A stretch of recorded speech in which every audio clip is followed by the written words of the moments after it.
and welcome to the On the Racing Line, the Formula 1 podcast by fans, for fans. We're a week late. Sickness did strike, and it struck hard in my household. In fact, it was only me. Well, mainly me. But we are back with the Miami Grand Prix review.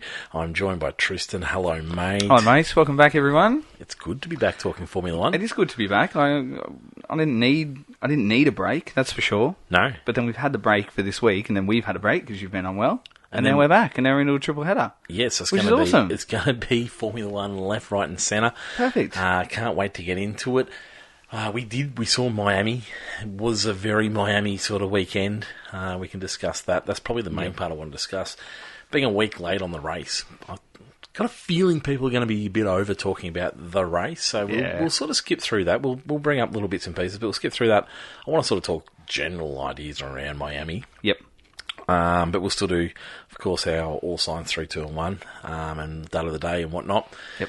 We've got some beautiful news coming up. We have got F1.5 being officially announced. here. We're officially here, ready to go. We've got all the results. I've been trolling over that for a couple of hours. I'm getting good in now, so it doesn't actually take too long. There is a great deal of excitement for this. And then there's 2 brand new categories to go with F1.5. I don't know how you're going to feel about it. Like they certainly don't set the world on fire.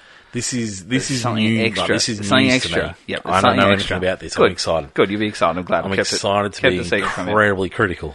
And fan frenzy later on after this episode too. Absolutely. People firing in questions. Absolutely. So. And we've got some exciting news around that. Yes, we do. To trial something new. But before we get into any of that, of course we need an opening question. This one I had to delve into my archives. I had to go back, and we've got Kingsley, old school opening questioner. He hasn't had one for a little while. Yep. But I found one. I knew he'd been firing a few in and been missing out, but I found one. And he wants to know, and it was a little while ago. I think it was the end of last year. And at that point, obviously, Seb was the man. And so he was like the glory boy. Everyone loves Seb by that stage of his career. Yep. Not all the way through his career, but by that stage of his career. Yep. But he wanted to know who is the villain in F1. Who's the villain? The villain. Yeah, and it's a great question because, a good question. I think everyone's got a villain. Yeah. And, I mean, Formula 1 at the moment, with how everything's been in the past, in 2021, obviously, there are Lewis camps and there's Hamilton camps. Yep. And so there's a huge amount of, like, one's an absolute hero, one's an absolute villain. Yep. And there's a lot of people out there like that. Yep. I think you'll find we're not necessarily on either of the camps. No. I'm probably not the biggest Max fan you're not. in general, but I'm certainly not a Lewis fan. Yeah. I'm not all against Max. I love everything Max does. But, yeah, he's not necessarily my villain. Okay. He might be in time, I feel like. Yep. There is a chance he might be in time. Okay. But who's the villain in Formula 1? Does it have to be drivers? Can it be anyone? It could be anyone. Could be anyone. Yeah. I've probably got 2. I like where you're going with this. That come to mind. Yep. So I guess my absolute number one villain for Formula 1 would be Dr. Helmut Marko. Which is so interesting. Just by just daylight between first and second, because he is just, and he's a villain that you can dislike.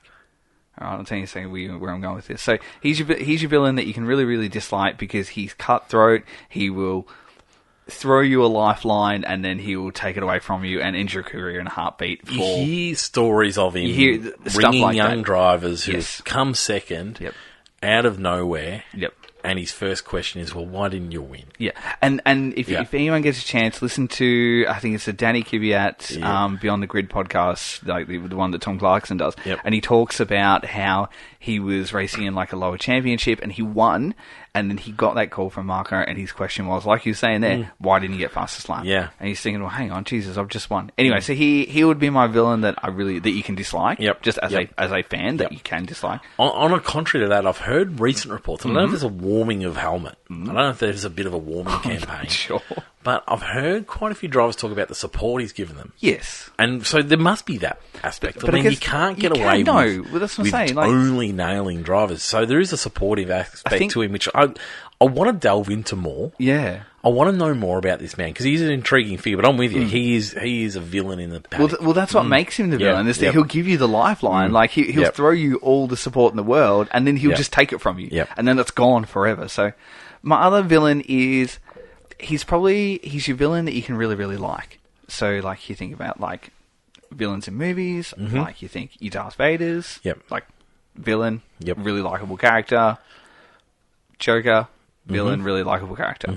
So my likable villain would have to be Lawrence Stroll, because he just he's a likable villain. Like he, you know, if you think about think about the time with Lance and Lawrence at Williams, and how that sort of deteriorated towards the end of the year there.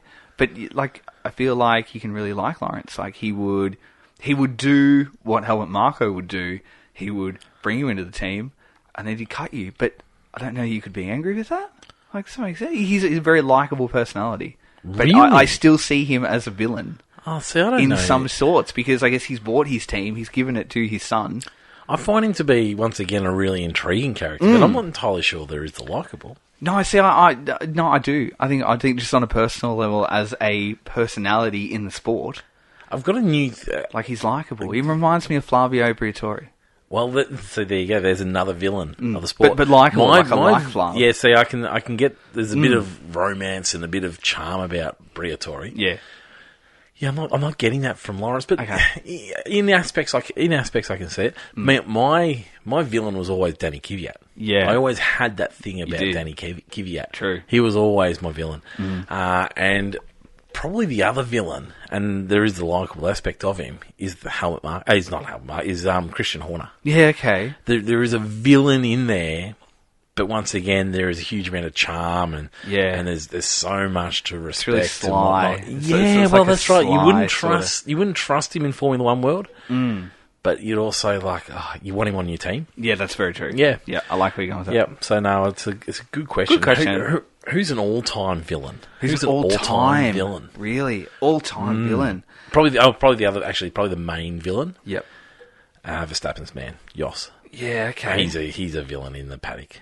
There's very little positivity coming from that man to anyone other than his son. That's true. Like your all-time absolute villain. I don't know. Well, it's funny because Formula One very much works in the case of the Hamilton Verstappen way. You're either a Hamilton Verstappen man. Yeah. You're either a Senna or Prost man. Yeah. You could say nearly Schumacher.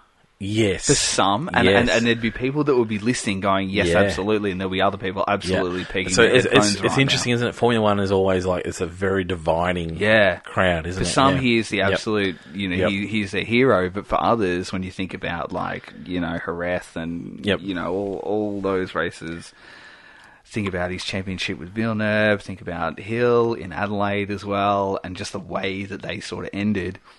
That aspect of him, there'd be people that think, yeah, absolutely. But at the same time, there's others, like you're saying, that, he's an absolute hero. I've got a new theory on Lance Stroll. Mm-hmm. I've decided that Lance, being the money man that he is, never really was considered cool. You know what I mean? Like, his old man actually seems a bit cool. Like, he's hard-nosed, he's cool. Yeah. I've always thought Lance is a little bit uncool. Correct. Okay, would you agree with that? Yeah, I would agree with that. So I imagine he grew up being a bit uncool. Yep. He had all the money. He couldn't work out why he was uncool, but he just is uncool. Yeah. Then he decided and this is the reason he's so snooty now. Then he decided, you know what would be cool?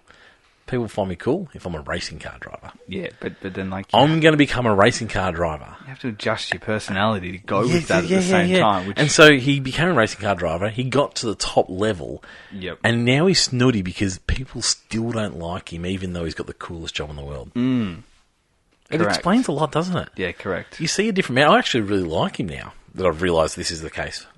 Oh, it's given me a better understanding of the man. Did you see that his sister... Yes. Married Scotty James. Yes. Ricciardo's best mate. Yes, absolutely, yep. Yeah. Yep. You know what Lance needs to do for a little pick-me-up in terms of the socials? What's that? Become mates with Dan Ricciardo. Well, yeah, I don't There's know, now a connection. There's a family connection. But then that could be the really uncool kid Nah. suddenly becoming friends with the cool kid. It would work. It would work. I don't know. Just hang out, become cool by association. No, but then like see Fernando's cool, and then like he's I don't find him any cool or not. Nah. He's not hanging. He's not. He's not dating Swifty, is he? No, he's not. He's not. He's Fernando. That's a shame. That's a shame. Let's get a race ranking for Miami. 6. Whoa. Just a tidy 6. 6. A tidy 6. Well, I mean, it's only the second time we've been there. And I enjoyed... What did I enjoy? I didn't enjoy so much the actual race itself. This is good. This that is was good. okay. This is the conversation I wanted to get But then to. what I enjoyed was, actually, I enjoyed learning the track while I was watching it. Does that sound weird? Did you feel like you got through last year and you still didn't really know the track? Absolutely. Yeah, I was the same. couldn't tell you. I was the same. I literally couldn't tell you. Like I could get pretty close to drawing an accurate map of a. If you asked me to draw it, I could probably draw it. But if you said draw Miami, I wouldn't know where to start. I used to drive the tracks in the simulators and whatnot, whereas I haven't been in anything like that for a long time. Yeah. And so these tracks have came around since then, which I think has sort of been part of that. But I really I didn't know. I felt like I got through last year and not really knew the track. Whereas this year, I'm with you, I sort of got to know the track a little bit. Was your weekend enhanced by having a Miami Grand Prix on? Yeah, well, I guess so, yeah. Yeah. Yeah. Yeah. It's interesting, isn't it? Yep. So my big question is, what purpose does Miami play on the Formula 1 calendar? What purpose? I guess it's... Miami brings... Because the racetrack ain't much good, is it? I don't mind it. I think I need to have a couple more outings there before I can give you like a definitive answer on that. Like, after 2, like it's okay. Let's give it an after 2 because I agree. After 2, yeah, it's pretty good. Like I don't mind it. It's not awful. Like if you were said, bottom 3 tracks on the calendar, I wouldn't put Miami in there. Yeah, I've got it at 3. Okay, like third Worst. bottom or okay, really? Yeah, right. Okay, fair enough. Yeah. Yeah, okay. Yeah, no, I wouldn't. I wouldn't. But I think it's more... Actually, no, I've got it at 2. 2. Because I forgot that France is gone, thank God. Yeah, no, that's true. Yeah, no, I wouldn't put it at bottom 3. I really wouldn't. Yeah. There are a lot of aspects I like about it. It's high speed. I like the difference in the sections. Like, I like the technical sort of Sector 2. I like the high speed of Sector 1, so the back half of it. But then I also like the last corner out of Sector 3 as well onto the main straight. I really like that. Like that's also high speed as well. I just like that long, winding left-hander. That's about all. Yeah, I don't mind that too. But I like the ins and outs of like sort of the under the bridge and then around the back. Yeah. I don't mind that. It's different. Like you've got passing lanes, but then suddenly you don't. It's single file through there. But then you come out into a really hectic right-hand sweeper with DRS right at the end of it, and then down the main straight. I actually really like that. So yeah. It's I was left sort of pondering like the big question of Formula 1 as we do when we go to places like this where we see all the celebrities. And I tell you what, there were some bloody big celebrities there. True. The richest people in the world. Yep. Michael Jordan was there. Yep. He had an entourage of a couple of famous faces in there as well. Yep. There were some massive names. Yep. Movie stars. There were people doing all sorts of rappers, all sorts of things. Yep. It was a big, big show. Yep. My question is when we see Las Vegas turn up, what's Miami's role going to be? Well, that's a really good question. Because that's the thing. Like, there's a bit of that ridiculousness of America, which I don't mind. It went too far this time around, but I don't mind. I think we can accept it in Miami because you can accept it once. That's what it is. Yeah. And then you go to Austin and you don't get that. You actually not the same. It's a proper racetrack. Yeah, you get a little bit more. Like you get a little bit of a show that's unique, but you don't get. I want to see hardcore racing. Yeah, you don't get the cringe-worthiness that you get at Miami. But then I think for some people, like the drivers said it was too much. I didn't mind some of the comments. I think Fernando said, well, why on earth, why does one circuit get all of this for fans? When are we devaluing fans around the world that don't get that? And then I think of Spa, because you don't get that show at Spa. But Spa is like one of the absolute pinnacles of racing and the circuitry. Like it's brilliant. But then you're right in terms, it brings the ridiculous. But then you're right in saying Vegas. I'm interested to see how this all plays out. Is Vegas now too much? If we get this again, because if we get this at Miami, like the level of just the level of stupidness that'll be at Vegas, I feel is going to be. I mean, you'd be silly in predicting that Vegas is going to be a really low key show or about racing. It's not. They're talking it up to be bigger than a Super Bowl. I know, and that's going to be. I feel like that's going to turn people off. Like, you can sort of look at Miami and go, yeah, have a chuckle, yeah, okay. Tongue in cheek, that's one race stupid. Gets we it. get I think like, if we're going to be in America 3 times, which I am starting to question, they've got to be different. The point of this, one race gets to be ridiculous. Yeah. And everything else has to be great racing. Yeah, which Austin is. Austin's good. Austin, great track. Yep. Has a place in Formula 1. It's proper racing. Because it is for a great the racing racetrack, fan. Yep. And it's fantastic to viewing. Mm. Whereas this business of Miami being stupid, the track for me, it's different, but it's not a great racetrack. Yep. There's too much of that going on. Yep.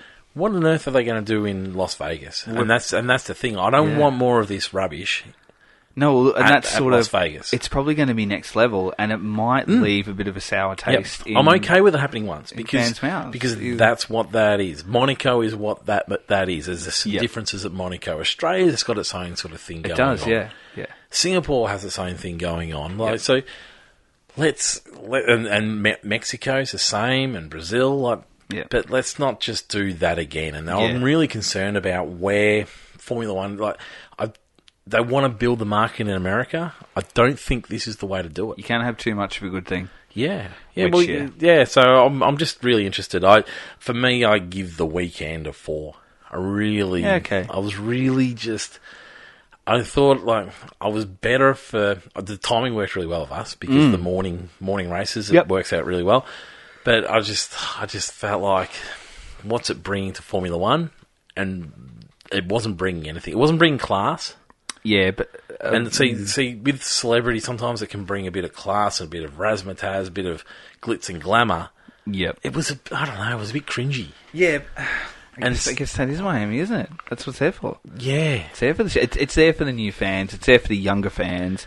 It's there for... I think if they want to make America love Formula One... Yep. Go and race at some proper racetracks. Well, maybe that sort of is. Austin. Its purpose isn't for your everyday racer. Its purpose is for your influencers and your social media likes and your really young fans. Yeah, but I don't think long run that's not going to bring fans in because they get that anyway. To see them at a racetrack that then isn't very interesting, I think that's the problem with it. See, I could see. So think about our two boys. That in 10 years' time, when they're sitting down for a race weekend with us on the couch. If we were sitting next to them and we were watching, say, Monaco, and we wanted to get our kids to love Formula One, if we sat them down and showed them Monaco, they'd probably turn to us and go, Dad, that wasn't great. But if we sat them down and showed them Miami... They would turn off before the race. Well, see, I think otherwise. I think they'd look at that and go, this is cool. Does that make sense? I know what you're saying, but... Here's its purpose. But they would watch all the bits that goes on around the race, but they wouldn't bother with the race. But I reckon that's the way to get them in. They'd love the entrance, they'd love the party atmosphere, they'd love the big paddock in the Super Bowl stadium. A young fan or a kid would go, that's cool. Show them a procession at Monaco, and they'd be like, nothing's happening. But what are we doing? That's the same deal with Miami, though. It's not like the racetrack was providing anything extra on top of that. But the outside stuff is what is there. Like you say, what's it designed for? I understand it, but bringing them in. To watch Formula One, you've got to have a good show of Formula One. Yep. Watch Brazil... And they're interested. You get some interesting results at Brazil. Yeah. I mean, and this year is completely different because we have got the racing that we've got this year, and that's just the way it is. Formula One is doing that this year. Yeah. Unfortunately, we're in that predicament. But yeah, I don't know. I'm all for getting America on board. Yep. but I'm sure America's got better places to be than Miami. And I mean, they've signed up; it's locked in. But if we're going to go and do this again at Vegas, it's a show of what Formula One isn't. You're better off going somewhere like Road America, Laguna Seca. You're better off not being there. Okay. America is not going to get on board if that's the presentation America gives itself. Yeah, okay. Because you're not seeing the cool racing. I'd love to know if there's any of our... We do have American listeners out there. Oh, absolutely. I'd love to know. Seen heaps of it. I mean, because it's sort of like... I mean, I'm an Australian, I love EPL soccer. And you buy into what it is. You buy into what EPL is. It's the passion of the fans. It's the songs. It's the history of the clubs. And you buy into that. You don't buy into the other stuff. And so I think American Formula One fans love Formula One because of what it is. Yeah. And what we saw on the weekend at Miami wasn't Formula One. Okay. But anyway, it's interesting. In the race, we did see, for the qualifying, we saw Perez qualify first. Yep. Due to a Max error and then a red flag coming out, thanks to Mr. Charles Leclerc, which we are going to talk about Charles in a minute, because there's a bit of interestingness going on there. Mm-hmm. And so we saw a Perez-Alonso front row. How excited were you to hear about that? See that happening? Were you excited to see Alonso on the front row again? Very. Always. Silly question. And then all they did is downplay it. They all just talked it down. Max is going to have us caught by this lap. Max is going to have us caught by this lap. And you're like, oh, they're so right. At that moment, you're like, yes, you're right. Yep. And they were right. In fact, then they underestimated it, didn't they? He came through a whole lot faster than what they were even expecting. Max did come through the field. A couple of really cool overtakes where he overtook a couple of cars at once at one point. Just moved his way through the field and then caught everybody. And even caught Perez. Ended up being on an ideal tyre strategy. What was Perez doing for the race? I think he came out, it was on, Saturday morning, just after qualifying. And I thought he had been okay for the weekend. And his first statement was, I'm having a shocker. I thought, I didn't think you were doing that badly off the pace. So that was the extent of what he was doing. I think we probably didn't realise that he wasn't doing as well as Max because of the red flag that caused Max to start 9. Yeah, we never saw the... No, and Perez, he topped one of the timesheets as well. So I think that's probably it. It was very deceptive across the weekend of how well Checo was doing. So I think he was doing just everything that he needed to do. Vice versa, if we had seen Max top every single timesheet, that red flag not come out and Max on pole, we'd be going, okay, Perez is having a bad weekend. But, he kept the lead for, I guess, as long as really what he was going to keep it for, to be honest.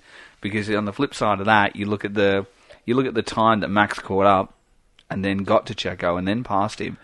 If he starts on pole, you can go and put all of that time literally in front of what he won the margin by again, and it's nearly a minute blowout. Yeah, it's a scary situation for Perez where that unfolded. I mean, tyre strategy didn't really work in his favour, but that wasn't an excuse. He should have been off in the distance, and he simply didn't. Wasn't able to. It was a bit of an interesting one. It was a real chance for him to close that gap. Yep. And even take a lead in the championship. Yeah, it was there for the taking, wasn't it? And it wasn't even a wimp. It wasn't even a whimper of a fight there. I mean, it speaks volumes for Max and how in control of that he is. But if he's weaving through the field and still gaining on Perez, when Perez is an open slather, it was a bit disappointing. Fernando sort of had a quiet run through the field, just sort of did what he needs to do, pick up points, back on the podium. Yep. I'd love to see a win from him. Do you think it'll come? It's hard, isn't it? Where would you say? Yeah, and I think it will, but I think it's going to require an interesting situation in a race. It might have to require a retirement of a Red Bull, which doesn't seem to happen very often anymore. They seem to be well and truly on top of that car. Does it need a double DNF? No, I don't think it needs a double DNF. Who could he beat? Perez. Okay. So you think? I think on his day and on Perez's not day. Yep. I think we could see that. I feel like if these cars can get their act together for the second half of the season, which I am still expecting the field to close the gap, I am really expecting to see the field close that gap the second half of the season. Yep. We might see some shenanigans occur which might allow him to do that. I think the championship will be over by then, but we might see him be able to do that. I hope so. I really would love to see him pick up another win. I'm not as much as you, I'm sure. No, not as much as me. I'm just gonna throw it out there. Monaco. They've been talking up Monaco, and I'm absolutely going to throw it out. I think he's going to win. I'm not sure Monaco's the track for him though. I think it is. Yeah. The slows, they've talked it up. I've had a look at a couple of little bits of data sheets on one of the Facebook pages I follow. Yeah. The slow speed corner is as good as the Red Bull. It's almost on a par. Yeah, but the Red Bull's not much chop in that situation, and that's what I think someone else is going to win that race. But that's where I think the driver can make the difference. And if you look at Max and you look at Fernando as well, he can if you're talking a 10th, so I think we'll see he can get it. Yeah, so I think we'll see someone like a Ferrari be out in front in that situation, like have a good gap. I think the Aston Martin's going to be weak in the same area as the Red Bull's going to be weak. Yep. And so I think we'll see another team jump into the qualification for that one. See, that's I'll be interested. I'll be really interested. Well, and that's when you think about, saying then like the driver making the difference. Yep. Fernando and Leclerc, like if Leclerc went and put it on pole, you can almost guarantee he's not going to have is he going to have the nous to keep it on the track and like doing that? Where Fernando will. So many question you marks. You could bank like if you were going to put your house like, all right, let's say Leclerc's on pole in Monaco, or Fernando's on pole in Monaco, and you are putting your life savings on one of them to win it. How many times are you going to go Leclerc and go, yes, he'll just keep it steady, he'll kick on? Right now, you're not. No. So you go to Fernando, say, I'm going to hang my hat on it. Literally, however many weeks we are, he's going to be on pole and he's going to win. Yeah, right? so I'm hanging my hat on it. Like I'm just, yeah. It has to. It comes down to machinery there, and I don't know that their machinery is going to do the job. But yeah, so I am hoping to see it, but I don't know that it's not going to be an end of season win for him. Probably not. They're quick now. They've got to get it now. Yeah, possibly. Yep, possibly. So yeah, Alonso very impressive again, but yeah, it is what it is. It's awesome. Just 15 points at every race weekend. Yeah, it's amazing. Every single race weekend. Yeah. Could you pencil him in third for the rest of the season? I mean, what was it? Where was he fourth? It was like I say, I think we were going to see the other teams catch up a bit. And which might put a little bit of pressure here and there on. I don't know that they'll necessarily jump Alonso, but no, I think we'll see more competitive racing amongst them all. So it'll be interesting. George Russell once again had some decent race pace. Yep. And Carlos Sainz was pretty decent. Let's talk Charles Leclerc. Okay, let's talk him. Once again in qualifying, he puts it in the wall. Yep. Big moment. I've been pretty big on him putting pressure on Ferrari. What's got to change? Is the fact that he feels like he's got to wring the neck of this Ferrari to get the best out of it? Is that the problem with him at the moment? Look, it probably is, but he probably doesn't need to do that. Like, I feel he's overdriving it, and that's what's causing the problem. Like, if you look at the replays on how he put it in the wall, he hit the drain cover twice, and he didn't need to go that far over, because it was the two times he put it in the wall were the two times he went across the apex and the drain cover. Which is unusual for Formula 1 drivers, because they generally are really good at hitting the same marks over and over. Definitely. It's becoming a bit of a trait of his, isn't it? Yeah. And these things become sort of self-fulfilling prophecies. I'm the driver that crashes when things happen, or when I've got under pressure. And then that starts playing on his mind, and all of a sudden he's doing it again. And we've seen it a few times this season. We've seen it in the past. We've seen it at crucial moments throughout his career already. It's something that has to stop, because he is costing himself and his team quite a few points at the moment. He's probably more costing himself, I think, more than anything, because I'm not too concerned about like the team lack of points, because really he's probably only slightly ahead of Sainz. When you take those misdemeanors out of it. Like, he's not blowing Sainz out of the water, but he's pulling himself backwards because of his accidents he's happening. And I do feel like he's overdriving it. But I don't know. Maybe that's sort of it. He's pushing it to the limit where he's got to give. But I mean, that's what you want from a driver, don't you? Like if you look up and down the field, if you were starting a team and if you were taking a Charles in the form he's in now over someone like, like say Albon or say Lando or something like that, like you would probably grab Charles to be part of your team first. Like if he's available, you're grabbing him. Like even in the form he's in now. There's no doubt he's quick. He's super quick. Is he reliable? Nah. Not at the moment. Nah. But then Max... All right, so you're starting a team. Obviously, 3 or 4 years you're ago. taking Max. You're starting a team. Obviously, you're taking Max. He's a tick. Yeah. Are you taking Perez at the moment? Yeah. Yep. Why wouldn't you? Yep. Are you taking Alonso? Yes. Okay. Take him out of a tee. Are you taking Russell? Yep.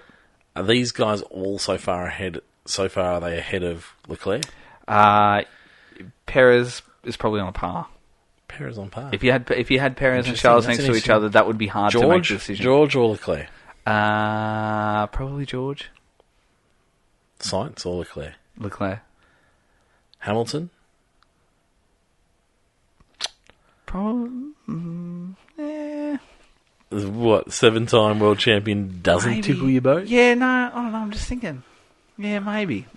I think, like, if you're talking about right now, form right now, yeah, maybe on a par. Maybe. Not by much. He's not ahead by much, and I think... You are a Hamilton. I'm not. You are. You're still... I'm not. Remember that episode? I don't know if we ever released it. About the all-time best. And you didn't even make your top 5. Remember that? That was a long time. I don't remember that. That must have been a long time I don't know ago. if we ever released it. Yeah, I don't think I could. That's good. Yeah, right, okay. Yeah. And Norris over Leclerc? No. You take Norris first. No, I take Leclerc first. You take Leclerc first. Yep. Interesting. Yep. Yeah, I mean, hey, I've been a big fan of his. Yep. I'm starting to question it a little bit. He's no doubt he's quick. There is something going on. He needs to stop this crashing business. But then, look at the team he's in. Ferrari's a pressure cooker environment. That's the thing. That's the thing, isn't it? They chew individuals up and spit them out. Yeah, they really do. Like yeah. Should he be lining up beside Russell if he can? Oh, if he can, yep. I Yep, couldn't agree more. Absolutely. Imagine that for a team. Yeah, have a mega team, wouldn't it? Yeah, I mean, not to dispel what Lewis not at doing, all. Not at all. Yeah, to see those two young guns. If you're going to keep your team being elite, then that's how you keep your team being elite. Let's talk, because we do like to talk Australian. Yep. Let's talk McLaren on the weekend gone. Yep. Disappointing. Yeah. They've brought all these upgrades. Flash in the pan. They looked like there was a little bit of the other week. Baku. Yep. Yep. Man, they were a long way off, and Norris is back to talking the worst of the worst. Yep. And Yep.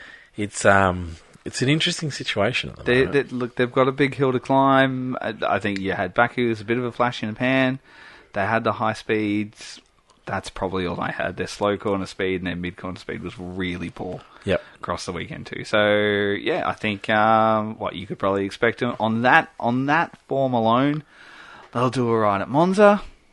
Well, so that more's coming this weekend, I think, at Imola. I don't think it's enough. No, clearly not enough. They're too far back. You think about like, I was very critical of Williams the last couple of years, and you, like, others weren't.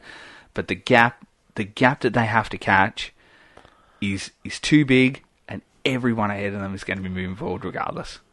Everyone. So while they're catching a tenth, it's like, let's say they take 2 tenths, everyone in front of them is getting a tenth. Half a tenth. Like Red Bull are going to put half a tenth on them.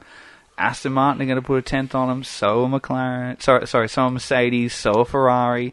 Like, they're all going to gap their amount that they need to.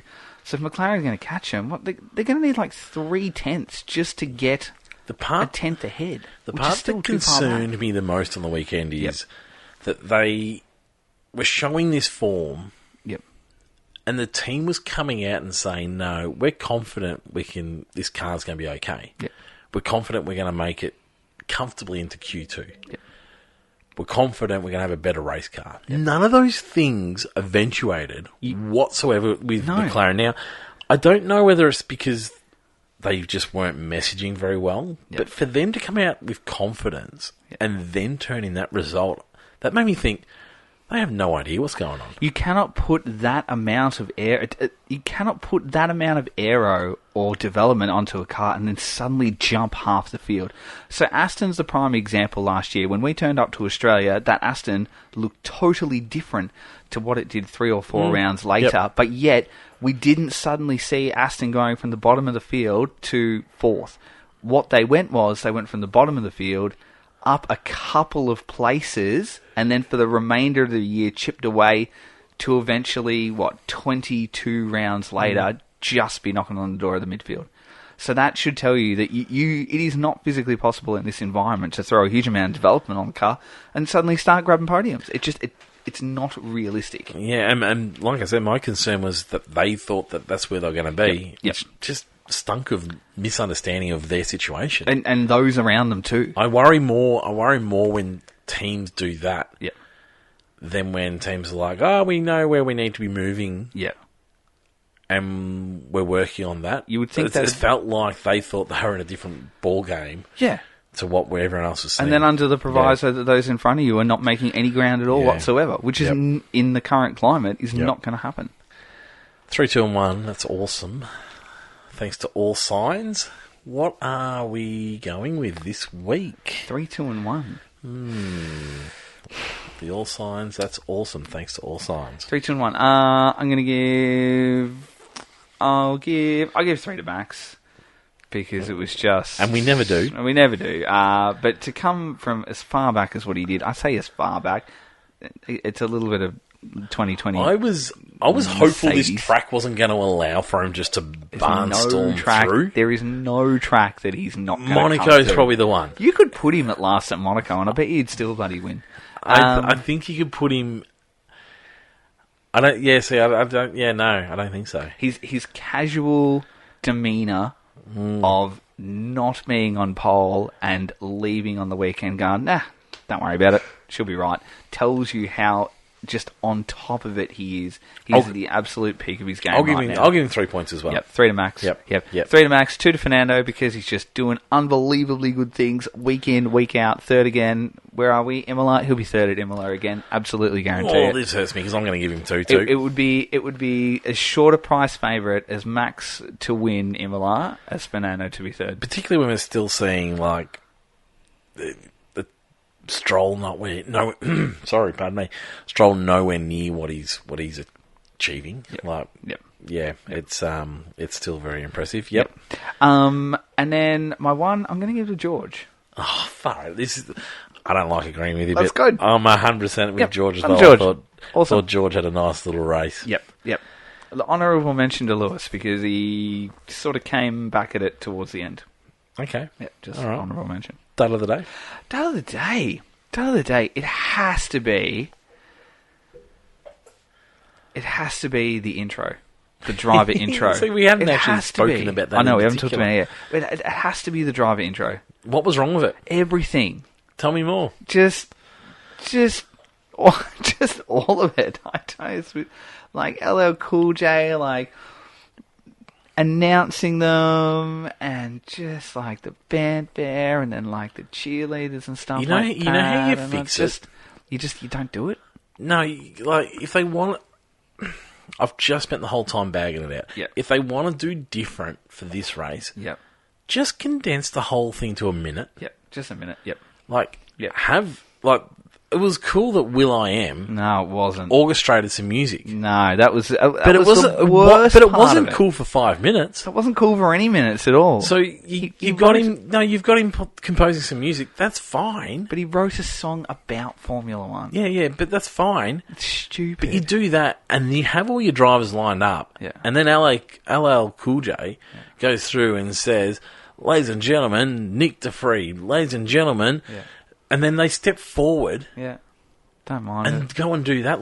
Bring them in that way. Yep. But it just became this ridiculousness. And I agree with the drivers. Like, what on earth are we doing making them do that? Yep. Interrupting race preparation. Before they start a race. And I mean, I'm all about making life hard for them, but let's not make it hard for them for that. No, that's like stupid hard. And Will.i.am, no, he was the worst part of it all. Oh, see, I didn't mind that there was some music in there. I didn't need conducting it. It's not an See, I didn't orchestra. I didn't mind that part of it. But who was he conducting?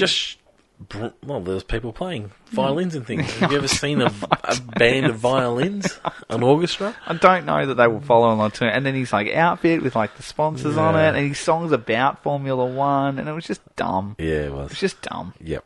So just condense it into a minute. Just do all that. Condense it in a minute. Minutes. You can still have your cheerleaders there. You know the amount of people that sent me messages saying they miss Grid Girls after seeing the cheerleaders on the thing. I saw a lot of that on social media too. It's a really interesting topic because, like, I was not necessarily all for, like, we've got to get rid of Grid Girls, we've got to get rid of Grid Girls. I think we could have done it in a classy way, had Grid Guys, Grid Girls, and Grid Kids, Grid People. Yeah, that's right. Like, I don't mind the idea of people sort of being a part of it. And just an assortment of all three. Like, you could have kids, you could have that's right. Females, but males, I was really interested to see how many people it brought back memories of the old days, seeing some girls in skimpy outfits on a Formula One grid. It was really interesting. I was neither here nor there on it, but I wasn't expecting to hear that from everybody. But it was a interesting setup, wasn't it? Paddock in the football ground. Very.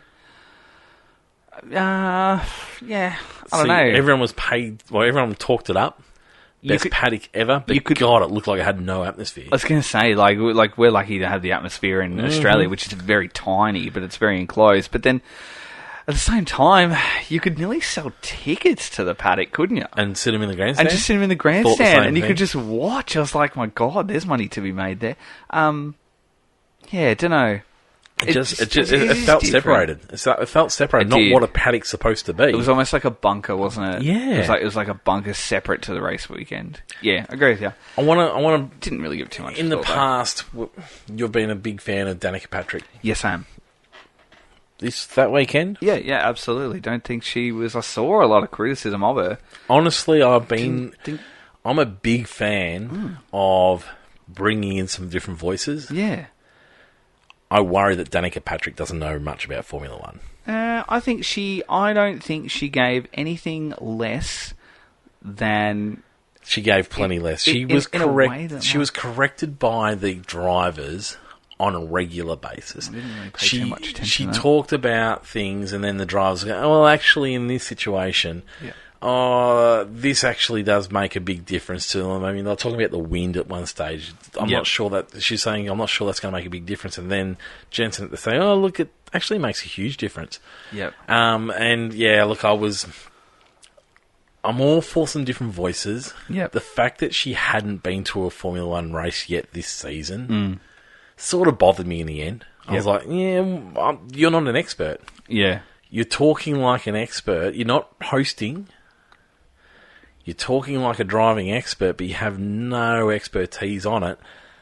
I'm keen on some Formula One, on some different voices, but I'm not sure she's the person unless she's going to commit to Formula One. Fair enough. I was pretty critical of her. My dad of the day is Perez. Really? Yeah. If you're in the same machinery as your teammate and he's got to come through the field from ninth, you should be making it a damn sight further into that race before you have it taken off you. Yeah, fair. I thought it was a shit effort, actually, and I try not to swear on this these days. You might know. Yes, I have noticed. She's doing very well. Any heroes of the hour? No. Oh, that's a shame. I've got one. Have you? Really? Yeah, I have. Yes. I'm going to go with the boss of Renault giving it to Alpine. Rossi, don't know what his first name is. You look it up for me. Poured out this statement and ripped them new ones publicly, which I thought, you know what? Fair enough. Yep. Because he's just watched his Formula One team get overtaken by Aston Martin. Yeah. They haven't made a step forward whatsoever. I'll see if I can find his quote for you. It's tricky. It's a tricky quote to actually bring in because it's got to be translated from French. But he's given them an absolute mouthful, and I'm surprised it doesn't happen more often. Yep, Laurent Rossi, that's it. I'm really surprised it doesn't happen more often because they're spending huge amounts of money. They've got to put their team on display. Yep. this business of, now that we're in a cost cap, now that we're on even playing fields, this business of just diddling about at the midfield, so surely at some point we have to start putting rockets up some teams and start getting a little more competitive. Yep. Thoughts? Yeah, I agree with you. They sacked Cyril Abitable. Yep. They've gotten rid of Ricciardo, refused to pick him back up. Yep. Ricciardo probably left them, but didn't sign Fernando for as much as what they wanted. Didn't sign Fernando. Missed out on their young rookie driver. Yes, missed out on Piastri. Yep. And so, yeah, look, to be honest, I think they needed a little rocket as well. Yep. Hey, what did you think of? What did you think of the ultra hyped Miami version of the Red Bull livery? Yeah. Couple of stripes. It was ultra hyped because of you, thank you. It was ridiculously hyped. I would have seen it once if it wasn't for posts, we had teaser timelines, we had the top 100 entries out the back as an art gallery. I saw it and I thought, oh, this will be cool. And then I thought, oh no, it's just going to be a show car. And then you're like, no, it's going to be on the track. It's going to be on the track. Yes. And then I was like, oh, really? Yep. Okay, I'm cool. And then you show me a few of the ones that didn't win. I was like, oh, they're cool. And that's it. And then we got 3 and then stripes. We got what we got, and we didn't get anything else. But you know what? I'll tell you what, I thought... You mimicked our logo off it. So you obviously loved it. I didn't love it. Looked nice, but I tell you what, and I said to you, I thought it was fake. I thought it was fake. It was fakely made. That's not the right word I'm looking for. But I thought that because... And this is what made me lead to believe that a fan had actually not designed it. Because we had all of these top fours and we had all the stuff out the back too, and then suddenly Red Bull announced it. But often if you have like a fan competition, I think about Lando and his helmet, that he had young Eva, who was like, 4 years old or something like that, design, instantly come out and said, this is who did it, here's my helmet. But Red Bull didn't do that. They were like, here's the fan voted. And a lot of the comments were like, hang on. Who did this? I didn't vote for this. Where did this come from? And then it wasn't until like 48 hours later we actually got a post that tagged the person on social media who there was no social media tag of the winner or anything like that. So I actually did a little bit of stalking to see if I could find the winner on Instagram, and I did. But then suddenly the account was like private and there was only a couple of posts, and I'm like, hang on.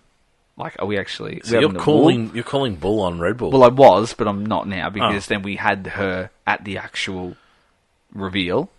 But then... Do you think it was voted in? No, absolutely not. Absolutely not. From the reactions online... I want the one with the water and the bubbles on the beach. That was cool. That was cool. Absolutely not. From the reactions on social media, when it was revealed, 99% of fans would have had the reaction of, I didn't vote for that, what the hell is this? So, it's got to be done of the day. It'd be right up there. So there's a new competition now for the Austin livery. So there will be like an Austin Bull in inverted commas, where you can do the same. You can design the side livery, exact same components of the car, side of the side pod, side of the nose.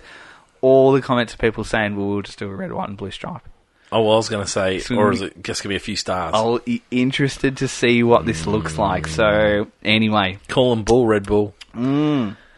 F1.5. About time it's here. All right. For those people, while you're opening up your book, for those people who don't know, Tristan decided to, a few years ago, we decided it was really important that we removed some of the top runners to really get a better understanding of what everyone else in the field's doing. When our racing was born. So when there is a race going on, we remove the traditional top runners from the points as if they don't exist, and we see who comes in. So, for example, if there's a driver who, let's say, Charles Leclerc, no, he's one of the top drivers. Max Verstappen, they're all removed. And then Gasly is the first of the non-top teams. Yep. If he comes in, say, 5th position, he'll get the full 25 points. Yep. And it's a great way of seeing who's performing throughout the field. Every year there's some slight changes. Drivers can be relegated. Drivers can be brought back in because some people drop them too soon. Yes. Poor old Mick Schumacher. Yeah, wonder how he is. Right call in the end, wasn't it? Turns out maybe. But yeah, and it always takes a few rounds to work out who the top drivers are. And we said for that. example, you would never expect that Fernando Alonso wouldn't be included. That's true. And it takes a little bit of time to understand where the field's at. And we're at this moment where we announce the F1.5 for 2023. Who's in the team? All right, who's so, in the field? all right, do you want to know who the actual field is? Yeah, I need to know Would you the like field. me to tell you who's left out? Who's relegated? Who's yeah. relegated? Yeah. All right, so these people will not feature... Sorry, not relegated, promoted out. Yeah. So promoted out to Formula 1. Mm-hmm. So these drivers will not be featuring in F1.5 this year, reason being that they are consistently finishing either A, on the podium, or in the same spot this year. So we've had to tweak it every year as we go, which is good. Because eventually, 2 or 3 years' time, F1.5 is not going to exist because we're going to have that really even field. So anyway, so it's changed dramatically this year. So Perez and Verstappen will not be featuring. Constant podiums, constant wins, constantly up the top. That's how you might Correct. Yep. Red Bull out.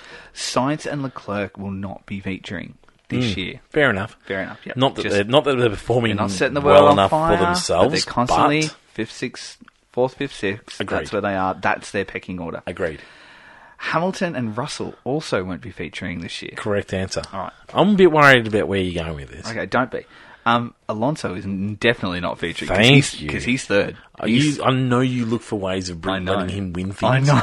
I was worried that we were going to have an investigation. And I ummed and ahed over this for hours. Kick him out. But Stroll will also not be featuring. I think that's correct. He's not featuring at 1.5. I think that's correct. All right, so that means everybody else is in. Now, a lot of people are there at home right now listening and saying, well, hang on. Can I just say... Yes? Is Stroll a watch? No. Is he a watch? No. Okay. No, he will not feature in F1.5 this year. He didn't even get in the points last week. He will not feature. Promise you.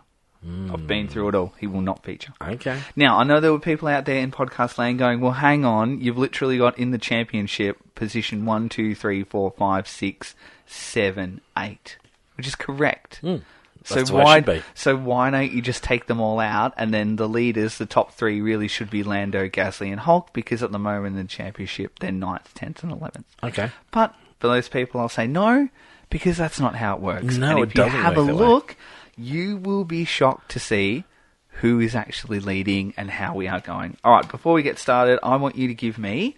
Ooh. I want you to give me your top 3. Who you think is leading F1.5 this year. The reason that... And who your top 3 are. So the reason that... who would it be? It would be... Just your gut feeling. You've got the rest of the field. So, the rest of the field... Yeah, the rest of the field. Who is leading? So, Lando is currently in 9th position with 10 points, and then Gasly. Yep. Isn't that right? And so the reason that they won't necessarily be leading is because they've had results that haven't allowed them to pick up big points, while That's right. drivers like Bottas may have actually picked up a 25-pointer because all the others have come in front of him. However, it was only worth 2 points on the day. That's exactly right. Yep. So that's just to clarify that part. All right. Who do I think... Who's your gut feeling? Who's leading? Yuki Tsunoda. Okay, and who's your top 3? Yuki Tsunoda... Oh, hang on, sorry, no, I forgot about Pierre. Yuki Tsunoda, Pierre Gasly, and Ocon. I don't know the order. Okay, all right, that's fine. I'm happy with that. Who's last? Nick Devries. Okay. All right, very good. We'll go through it. I'm interested. Ready? All right, and then I've got two other new little categories. Again, they're not Alex Albon might be up there, mightn't he? Okay. They're not setting the world on fire, the 2 new categories, but they'll be a fun watch. Interesting. A little bit of a fun watch as we go. Interesting. All right. As always, for those listeners who have been with us for years, we start bottom to top, build the suspense, all right? All right, so 12 runners for F1.5 this year. So 12th position, Nick Devries. Yep. 15 points. Ooh. Okay. Is he having a shocking year? We're going to talk about it. Even with a reshuffle of positions, of taking ace drivers out of the top, 2, 4, 6, 8, he's still only scoring 15 points. That's poor. Yep. The leader is on 75, if that gives you any indication. Only 2 drivers don't get points each There's already week. 60 points in a deficit. Yep. In 11th position, Logan Sargent. Yep. 17 points. I'm telling you, he hasn't had a great start. Looked to be having a better year than what he was. So this is we had a conversation about this last week. Yes. And F1.5 exposes him. It does. He looks on base value to be actually having many quite points a good was he? season. 17. Only two Only two more more. than DeVries. Would you say that Sargent is 2 points better than DeVries? No. No, you wouldn't, but that's the reality. Zhou in 10th position, 26 points. Okay. Again, I thought he'd been having a pretty good year. Aussie Oscar in 9th with 34. Okay. 34. I like that you've picked up Aussie Oscar. Yep. I've been pushing it for weeks and you haven't used it yet. No, well, I found a spot for Good. it. All right, 8th. This will shock you. Alex Albon. Oh, that does shock me. I was expecting 8th. He had actually performed better than that. Yeah, 8th. 35. Okay. A point more than Oscar. In 7th position is Hulkenberg on 40. Yep.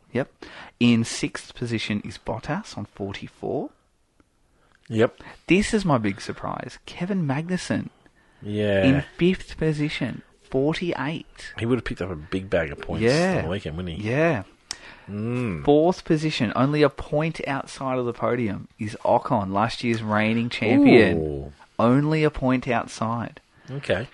It's Norris? 3rd is Norris, Yeah. 54. 2nd position is Yuki Tsunoda on 64, which means the 2021 F1.5 champion is back after his shocker, and Pierre Gasly leads F1.5 again with 75 points. Interesting. Which is huge. So anyway, Yuki in 2nd. We've talked about this. Lando 3rd.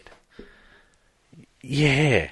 Yeah. Based on our review ranking, probably really benefited from the Australian race. Well, I was going to say, our reshuffle, he won Australia and he won Baku. Really? Yeah. So we'll go through the podiums for the podiums for the first 5 rounds. So Valtteri wins, Gasly 2nd, Albon 3rd. Yeah, I want to know the podium entry, actually. That's good. So Saudi, Ocon wins, Gasly 2nd, Magnussen 3rd. Australia, Norris wins, Hulk 2nd, Piastri 3rd. In Baku, Norris wins, Tsunoda 2nd, Piastri 3rd. And USA, Gasly wins, Ocon 2nd, and Magnussen 3rd. Interesting. So they're the podiums for the weeks. That is an interesting. Yep. I'm more excited about F1.5 than I've ever been. Good, as you should be. All right, 2 new categories. Yeah. It's silly to not include things like fastest lap. So we're having a fastest lap award this year. Whoa. So the way that fastest lap works is exactly the same way that F1.5 works. Go back in and actually have a look at taking out the top 8 runners. Who has the next fastest lap? Do you have time for this in your life? I do, yes, I have, because I've got them all here. All right, so at the moment, Pierre Gasly has 2 fastest laps for the season. Yep. So he's on 2 points. Yep. Zhou has 1 fastest lap. Now, you'll be surprised to note that is a genuine fastest lap of the entire field. Really? Yes, genuine fastest lap of the entire field. Ocon is also on 1 point, and Hulkenberg is on 1 point. So there are your top 4. That's all it is. There's only 4 runners in there. Not sure what that gives us. F1.5 really gives an indication of the field. It's just fun. I wonder what that... Yeah, it is interesting. Just fun. Yeah, so outside of the 8 that are relegated, who's the quickest man on track? So yeah, Gasly with 2 fastest laps. Zhou with a genuine... You could put the top 8 that I've taken out in there, and he's still fastest lap. And then you've also got Ocon and Hulk have also had a fastest lap. A third category is the pole position award. It's the same again. Yep. You take all the 8 that aren't part of it out, and then whoever's next is on pole. This one tells us some outright speed. So I like this. So this is just a genuine same again. I thought, I'm just going to give this 1 point. It doesn't need to be complicated. So Ocon leads pole position award on 2 points. Yep. So he's had 2 pole positions. Alex Albon has a point. Lando Norris has a point. And Kevin Magnussen has a point. Yeah. So 4 runners in there. See, Albon I was expecting to have been higher in the tally, but by the time the race finishes, the Williams does move backwards, doesn't it? Yeah. So interesting, yeah. Oh, that's great. Well so done. There you go. Thanks. That's F1.5. How exciting that's back. And a couple other things to look forward to. Who's your prediction for the year? Who is my prediction for the year? Yeah, you'd be hard pressed to go past Yuki at the moment, wouldn't you? Or Gasly. Yuki's problem is that car. I imagine this Alpine, particularly after the little rocket, but I imagine this Alpine is going to steady itself out and drive off. I'll be interested to see how Bottas goes, because Alpha are bringing major updates to Imola this weekend. Lots are. Mercedes are, and we're going to see all sorts of things. Anyway, so lots happening. Okay, so who's yours is Yuki. Your prediction's Yuki? Yeah. I'm on Gasly. I like to go a sure thing with these That's things. Fair enough. A second title for Gasly in F1.5. Anyway, that's F1.5. Fantastic. For this year. Maybe we need a sponsor for F1.5. We do. We do need someone who'd like to add your sponsorship. Oh, yeah. business to F1.5? Absolutely. Let us know. Speaking of wonderful sponsors, First Dr. in, best Auto dressed. Art do sponsor the next one. Yes, We've it got does. fantasy. But we're going to move on from fantasy this week. We're not going to talk about it for too long. We're not going to talk about fantasy forever. How exciting. How'd you go this week? Dunno. Yeah, crap. Oh, okay. All right, let's go down. Thanks to Chris at Dr. Auto Arts. Instagram, Facebook, Redbubble. Check out all his incredible work. Nah, what I want you to Thank do you, is Chris. go and check out these helmets he's doing. Oh, if you how are a good do racing they driver out there, How good do they look? I'm thinking of a few that write into us. I wanna look at one right now. If you are a racing driver out there and you want a unique helmet design, get it to Chris, because there is some really, really cool things coming out. I love there was a complete colour change, same scheme, but complete colour change last minute. Yes. And it came out, but there's some really cool looking blue helmets coming out. I was going to say, he's doing one at the moment that's Oh. blue as well. They are. They're something else. So, yeah. and I don't know prices or anything like No. that, but I would be getting in contact with him because you're going to have something that is so special. So special. Absolutely. We've talked about it a few times about getting him back on, but I want to find out the process and how different it is to do a helmet compared to the other pieces and what needs to be considered. So, go and check out Dr. Auto Art on the socials because you'll see some really cool stuff. Go on and grab some of his artwork.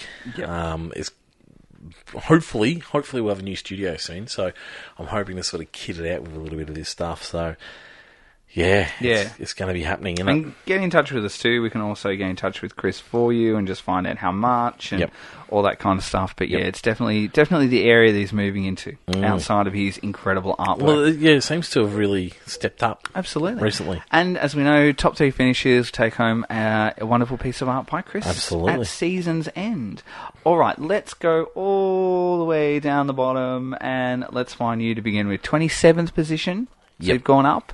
Yep, I'm happy with that. You're on 1,528 points. Going well. Yeah, which is not too bad. And your weekend looked like this. So you had 334 points for the weekend. Max 128, Checo 28, Fernando 25, Gasly 10, Hulk 4, Aston 42, and the Red Bull 97. So that's not too bad. That's a strong. That's a strong. Where are you aiming for? Like, we're getting sort of close to a third of the way through the season. I want to break the top 20. What are you aiming for? I want to this break year? top 20. Yep. I don't mind that. If I remember to put him triple headers, I'm confident. That's good. Don't think I've remembered to do one yet. No, you haven't at all. Jay is down in 32nd place, so 1,515 for Jay, but he has got exactly the same team as you, so it's exactly the same points, 334 points. Has he really? Yeah, 2 on Max, Gasly 10, 25 Fernando, it's exactly the same. Go get your own team, you dirty So there you go. So you guys are... It's going to come down to who you're going to bank for your double and how you're going to use your chips as a difference there. There you go. All right, top 10. We'll run through top 10, bottom to top, all the way to the top. Ricky Bobby Racing School, 1,605 in 10th place. Make F1 V8 again, 1,618. It's so close. Like, it is so close to points. 8th Party in the Back, 1,639. 7th position, It Protects My Head, 1,656. Only 2 points ahead in 6th is Stop Inventing, 1,658. 5th position is Speedy Team 1, so I think Speedy was right up there leading a couple of weeks ago, 1,663. Red Bull Catering Fund is in 4th place, 1,679. And our top 3 look like this. WW Jolien PD, 1,688 points. In 2nd place, me. Who? Me. Oh. How good? Oh, you. How good? Literally 1 point ahead of Jolien in 1,689. There's a point difference. Wow. A point. That's how ridiculously close it is. And then in 1st place, Nando for the World Drivers' Championship, 1,697. So that's only 8 points. So 9 points separate 1st to 3rd, which is so ridiculously close. And I tell you what, DNFs are what is going to decide this year, because it's minus 20 for a DNF. So there you go. The tricky thing about that is, though, if you look at 3rd place, Jolien has exactly the same team as I have, And I found this in fantasy this year. A lot of exactly the same teams. So you're going to have to be really strategic about what you do with that. And our leader, Nando, out in front, Nico Hulkenberg is the difference there. Whereas I have Zhou, and he has Hulkenberg. So the same team, but... Same team, but literally that one driver difference. But you know what? With the way the point system is going this year, I think that's all it's going to take. So, awesome. I'm loving new fantasy, by the way. Someone's going to have to crack at some stage. Someone is going to have to crack. Anyway, and thanks to Chris for being an incredible sponsor again this year. And thanks to everyone who's participating. 66 teams. Thank you to all 66 that are on board. I'll keep posting our top 10 on our socials every week to see where you are. Let's get into some news. Let's do some news. M&Dan Dan is back. He is replacing Nick Devries in the AlphaTauri. He went over to Italy to have a straight in and calling it. seat fitting, and turns out that he was actually in Italy for a wedding for his mate. Correct. Did he end up having the seats fitting or not? Yeah, he did. Yeah, Yep. So it's interesting. Why would he do that in an AlphaTauri and in a Red Bull? Well, I think because the idea behind it is that they're both connected. So he's the reserve driver for both? He could be the reserve driver for both. Well, he is. Yeah, but it's more just about doing that and doing some tyre runs and being able to sit in the simulators if they need him. Is he replacing him? No, he's not. If Nick continues to perform this way, Dan will not want the seat. If Nick is continuing to drive this way, are Red Bull asking him to? They might ask him to, and he can't say no. But no. So one of the questions that Red Bull have got for him at the moment is, do you have the drive for Formula One? Yeah. And you can't not drive in Nick's seat if you got given the option. Yeah, Dan will not be putting his hand up going, I would really like that and I'm seat. I'm with you. I don't think he's going to be pushing for it. No, not at all. However... But if they take him out and say, as part of your role, we would like you to finish the season in the seat, please, then okay, he'll go, all right, let's... Yeah, if I have to do it, I'll do it. Is it going to happen? I don't know. Never say never. Yeah. The likelihood is that it might. But then, if you know that Dan is eyeing off a top team, you probably know you're not going to keep him. And I dare say he'd be having that open conversation with the team, saying, look, if Ferrari come knocking, I'm disappearing. And I think they probably knew that, because he was really open about that at the start when he sort of took the third driver role. I mean, he openly said that in all his media, I'm looking for a top team. So they would be aware that he's not staying if he goes there. That they'd have him for the rest of the year. What would he need to do in that car? Because Yuki is driving that car well at the moment. Yep.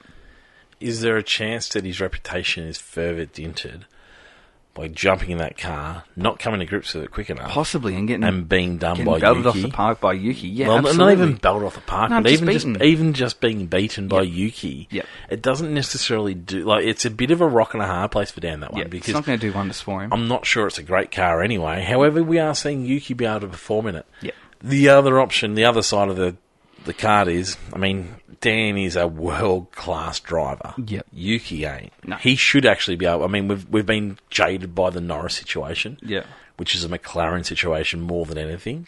Yeah. In my opinion, I think we actually would see Dan get in and really perform well in that car. And I would love to see it personally, because, hey, we may as well have Dan on the grid. Is a team opening up for him outside of Red Bull? Nah. Ferrari's not opening up for him. They want to build a car around those two drivers. Mercedes ain't opening up for him. As soon as the seat opens at Mercedes, they are locking in Norris. I don't care that he's in a contract. They're bringing Norris in. Mm-hmm. Maybe they bring Leclerc in and a seat opens there.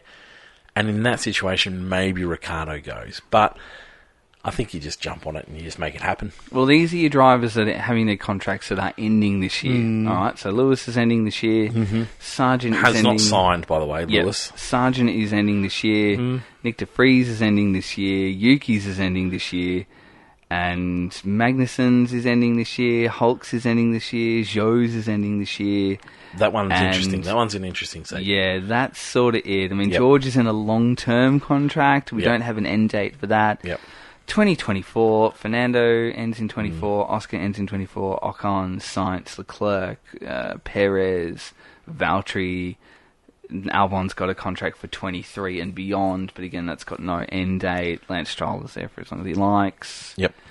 So, yeah, Gasly's got 24 with an option for 25 if he wants it. So, Anyway, I mean, yeah. Don't know. Someone's going to have to jump ship or someone's going to have to retire. Yeah. But Lewis holds the key, doesn't he? He really does. Not that we're forcing him into retirement, but Lewis holds the key to any movement, much like Seb did last year. Hey, Lewis holds the key to big moves this year. Yep. I think we'll still see some moves, but we'll see big moves happen if Lewis makes a move. Yep. Which will be interesting to see. But then Sainz, I feel like Sainz might play a part in it too. If the rumours are true that he's linked to Audi, what's that? So if the rumours that Sainz is linked to Audi are true, whether or not they are, I don't know. Then if Zhou's contract is up, then Sainz might have the option to terminate his contract and go looking for Audi for long term, which then would open up the Ferrari seat for Nan. Interesting. Anyway, but whether or not, I don't know if those Audi links are actually true or not. A lot of people are saying they are, but I haven't seen too much more about that. So anyway, Sainz might have a part to play in it, but it's going to be very similar to Seb. But yes, as you said, he's not knocking down the door going, please put me in AlphaTauri. I don't. But I'm sure he'll do it if it's like, please do it. Well, Dan, this is what you're doing for the rest of the year. Yep. Or it might be do this, and then we might think about you for 24 or something like that. Yeah. I couldn't agree more. You've been reports out of Red Bull is that the Perez Verstappen situation ain't getting any better. But who knows? Who really knows? What do you do if Checo wins the title? He ain't winning a title over Verstappen. He couldn't even win a race when Verstappen was hanging halfway back. This week we're seeing it's an interesting... So we're seeing a tyre situation tested. Yep. And I believe it's in qualifying. So in the future, what they're looking at doing is they're making qualifying have once the first session on hards, the next session on mediums, and the next on softs. Now, this was going to be brought in a sprint race weekend. Don't believe that's the case this time round. It's a little bit confusing. You read a few articles about it, and it sort of talks like it's happening this weekend, but I haven't seen a huge amount on it. But it's all in the idea of reducing the amount of compounds that we're bringing to Formula One on a race weekend. Yes. It's also around developing the idea of, right, how do we deal without tyre blankets? Because they want to stop bringing tyre blankets as well. Which is about reducing the footprint. So they're going to be trialling a new wet compound tyre. Now, I'm not sure if it's not wet. Are they still going to trial it? I think so. I think they want to see how it runs down on the track, which seems very bizarre to me. Yeah. But it appears that this weekend we are going to have qualifying in that situation where Q1s are on hards, Q2 is on mediums, and Q3 is on softs. Yep. This one been thought out... We talked about Baku, didn't seem quite thought out well enough. No. This one sort of just been dropped in. Thoughts on this situation? Yeah, I guess... I like the idea overall. Yep. Is this where we're at, though? Are we just testing whatever now? Maybe. I mean, we knew that Imola had been earmarked for many, many weeks now. It was last round that was a surprise, not Miami, the one before. That was the one that was the one that shocked us all. But we know that Imola had been earmarked, and this is the way they were going. So now it's been a little bit more thought out. It's probably not too bad. Yep. But we've been given substantial warning for this one. So, what sort of impact are you expecting to see on qualifying? I hope that it doesn't have. I mean, we talked about this a couple of weeks ago, didn't we? I don't know it's really going to have any impact, is my thing. We see, but it's interesting because we see cars are very, very tuned in. Yep. Let's think Ferrari. Yep. Very tuned into a certain type of tyre. Yep. And then everything else, they're rubbish. Yep. McLarens are typically like that, particularly with Dan. Dan used to be able to turn on one tyre and then nothing else. And so it really could create some changes in qualifying, particularly since everyone's starting on the hards. Yep. A team like a Williams might spend a hell of a lot of time really focusing on those hards. My question is, they typically don't bring many hards to race weekends.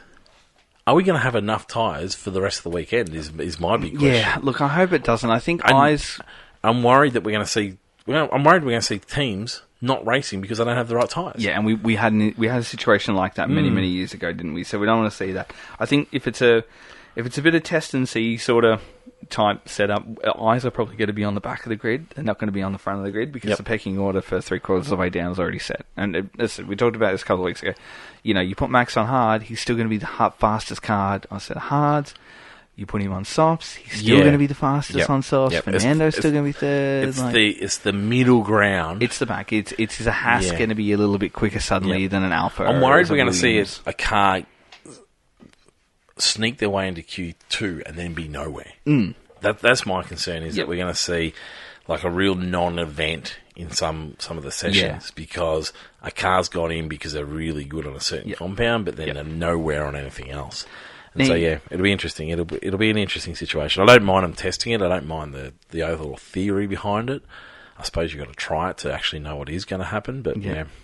Now you mentioned tyre blankets just then, because we were looking at the possibility that they're going to go, and all that kind of stuff. Now, not F1 related, but it will impact F1 and their decision to make here. So the WEC had started to go down the path of banning tyre warmers, and they had started doing it, so this season. However, the sudden ban on tyre warmers has seen a huge amount of crashes on the opening lap increase dramatically. And at Spa, there's vision online too of one of the Ferrari drivers who has had quite a heavy crash at Spa, coming through Radion and Eau Rouge. And it was a really, really, really heavy impact. So that's prompted the WEC, now that they've had a spate of rounds where the blankets have not been there, what they're getting are high speed and high amounts of crashes on the opening laps, and they've actually stopped the ban and are now looking to reintroduce them. And they're because we're going to be up at Le Mans very, very soon, they have decided to take the ban away from Le Mans, because what they're realising is that the tyre blankets are actually having a negative effect on the racing, because all we're seeing is high-speed crashes. It really bothers me that. It really bothers me that drivers can't change the way that they're driving. I mean, you think about the cars of yesteryear. Yeah. I know that... I mean, you think about the cars of yesteryear. They didn't have any downforce. They didn't have any grip. Yep. They didn't have anything. And just because we're taking away these magnificent cars from these drivers for a few laps until they can get their tyres up and going, there's no ability to back off and control what you're doing. Yep. I don't know. I feel like and the drivers I know are really against this idea of not having the blankets because they're at risk of making mistakes. I just think that we pander to them too much, and we just want to make they want to make everything perfect. Drivers want perfect racing cars at all times. Yep. I just think it's drivers should be held responsible for their performance. Yep. It's like that first lap incident in Melbourne. Yep. All they did is complain about how long they weren't able to do it for. Well, bloody drive to the conditions. Learn how a race car works. I mean, it was a little bit tricky because they hadn't had a chance to feel that, but you should be able to get into that corner and feel where you're at. Yep. It's just, I don't know. So the knock-on effect of that is that we will now have F1 teams are going to vote in July as to whether or not the go-ahead is going to happen for tyre warmers in 2024, and then after we have Le Mans, we're going to have them banned again in the WEC for the 6 hours of Monza, and then they'll have 2 sets of data, which is really good. I don't mind. I think that's a really smart way of going about it. You've had it, you've taken them away, lots of crashes, let's put them back on. Let's see again. But I dare say, if a category in a series as prestigious as WEC is now having second thoughts about it, I think that's going to have a knock-on effect to Formula One. And I actually would expect that we are not going to see tyre warmers banned. Oh, I agree. I think there's going to be a change in either what they sort of use. It might just be a drop in temperature, but I think they're going to be there because safety is paramount. And you know what? As much as we love to sort of challenge drivers, what I don't want to see is I don't want to see half the field wiped out on lap 1 week in, week out. So it's a bit of a watch this space. A little bit of watch this space. I expect the ban to not go ahead. I think we're going to keep them now based off that. Anyway, so a bit of news around that one too. It's interesting. Let us know what you think. I'll be interested in what everyone else thinks. Yep. Yeah. New circuit. Balaton Park. Yeah. in Hungary. 15 years in the making. 2.25 mile anti-clockwise track. 6 right, 10 left-hand corners. Only got an A2 rating at this stage. Permanent seating for 10,000 fans, but a capacity to increase with 120,000. £200 million. Only got an A2 rating at this stage, so can't currently take a Formula 1 race. Must be A1? Must be for Formula 1, but it's not at the moment. Yep. Yeah, so it can be. It's built to be an A1, but doesn't currently have the things required. So. Looks cool. Like it. Yeah. Looks cool. Yeah. Anything else you want to? That's it in terms of news for the week off. Yeah. We are going off to Imola next, the Italian Grand Prix, I think they're calling it, are they? Oh, it's got a very, very long name. Oh, no, that's right. This is the long name race. Do you remember the name? No, not really. Not really? Nah, I can't remember it. But yeah, so we're off to Imola.